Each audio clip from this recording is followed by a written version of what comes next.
BJP. MP രാജിവെക്കും. ഇത് ഉറപ്പായ കാര്യം. അതിനുള്ള വഴിയെല്ലാം സ്വയം തോണ്ടിയത് എം.പി തന്നെയാണ്.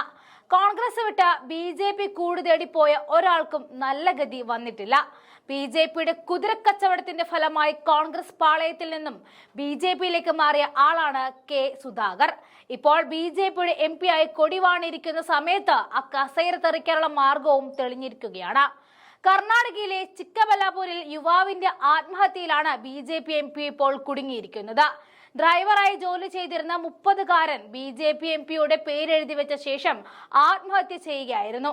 ഇതോടെ പോലീസ് എം.പിയെ ഒന്നാം പ്രതിയായും കുറിപ്പിൽ പരാമർശിക്കുന്ന മറ്റു 2 പേരെ 2ഉം 3ഉം പ്രതികളാക്കി കേസെടുത്തു.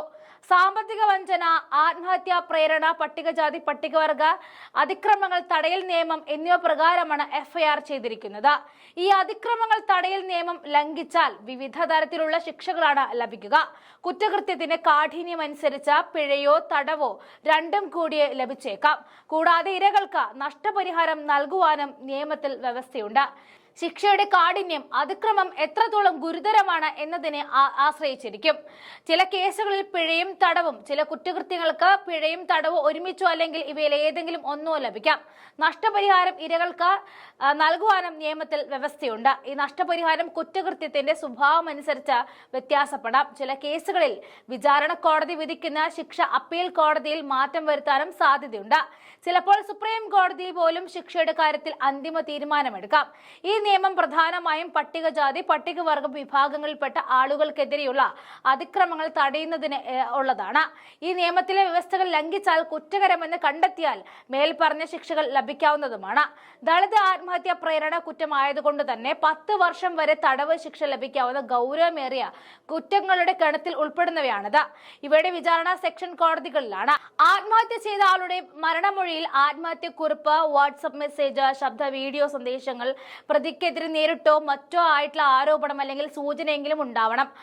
ഇവിടെ ആത്മഹത്യക്കുറിപ്പിൽ വ്യക്തമായ പേരുള്ളത് കൊണ്ട് തന്നെ ഈ എം.പി കുറ്റം ചെയ്തുവെന്ന് തെളിയിക്കപ്പെടുകയാണ്. അപ്പോൾ 10 വർഷം തടവ് ഉറപ്പായി ലഭിക്കും. ജോലി വാഗ്ദാനം ചെയ്ത സുധാകറും നാഗേഷും ചേർന്ന് 25 ലക്ഷം രൂപ തട്ടിച്ചതായും തന്നെ ആത്മഹത്യയിലേക്ക് തള്ളിവിട്ടതായിട്ടുമാണ് ആത്മഹത്യാക്കുറിപ്പിൽ ബാബു എന്ന ആള് ആരോപിക്കുന്നത്. എം.പിയുടെ സ്വാധീനം ഉപയോഗിച്ച് സർക്കാർ ജോലി നേടാൻ സഹായിക്കാമെന്ന് പറഞ്ഞ നാഗേഷ് എന്ന ആളും അക്കൗണ്ട്സ് അസിസ്റ്റന്റും ചേർന്നാണ് പണം തട്ടിയതെന്നാണ് ആത്മഹത്യാക്കുറിപ്പിൽ എഴുതിയിരിക്കുന്നത്. 6 വർഷത്തിലേറെ ജില്ലാ പഞ്ചായത്തിലെ ചീഫ് അക്കൗണ്ടന്റ് ഓഫീസറുടെ കോൺട്രാക്ട് ഡ്രൈവറായിട്ട് ജോലി ചെയ്ത് വരികയായിരുന്നു ആത്മഹത്യ ചെയ്ത ബാബു.